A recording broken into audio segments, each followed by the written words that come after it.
Hey, it's Holly. Welcome to another Fingernail Fixer video. I've had some requests for further help on gel enhancements. So what I want to make sure that you understand today is how to work so that you sculpt with your brush and not your file. I'm using a gel oval number 6.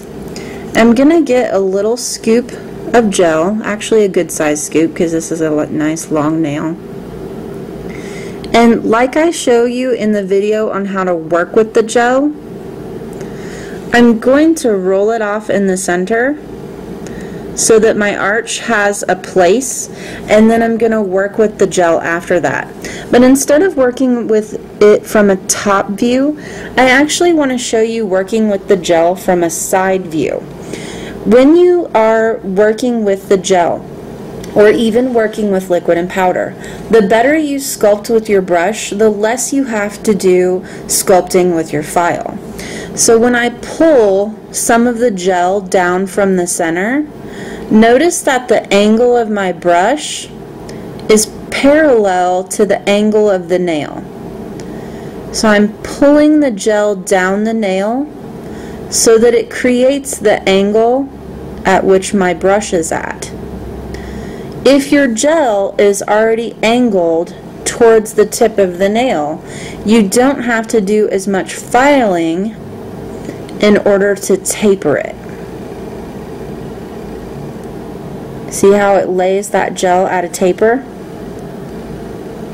Same thing for working in the back.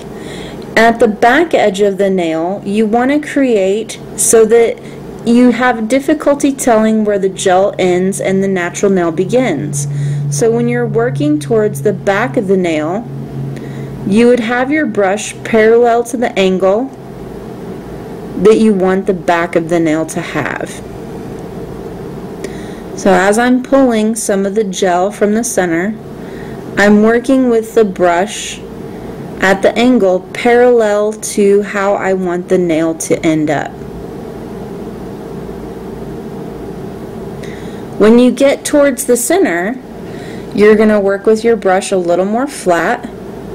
And let's say, see how we have, if I put my hand behind here, see how we have a little bit of a bump there in the center? If I'm going to smooth that out, I could have my brush slightly angled because that part of the nail will be angled that way.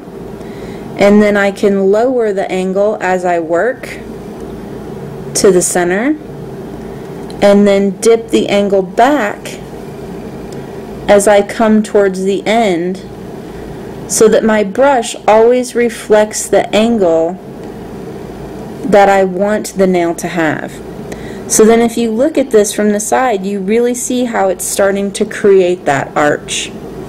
If we were looking at it from the barrel view, when you're working with your brush, you're generally going to be coming at it from this angle. However, if I do that, my barrel of my brush is going to be in the way.